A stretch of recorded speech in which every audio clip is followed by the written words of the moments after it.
the situation of Mr. Tal Golesworthy, a developmental engineer whose father had Marfan, and he inherited from his father, and he was keen to pursue another idea.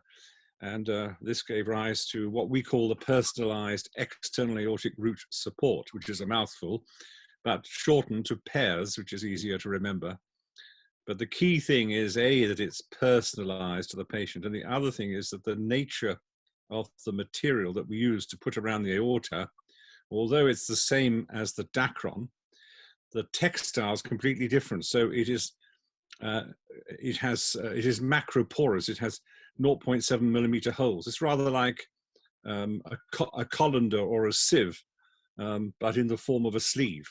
Why is that good? Because it encourages cells and proteins to come in through the sleeve and into the aorta.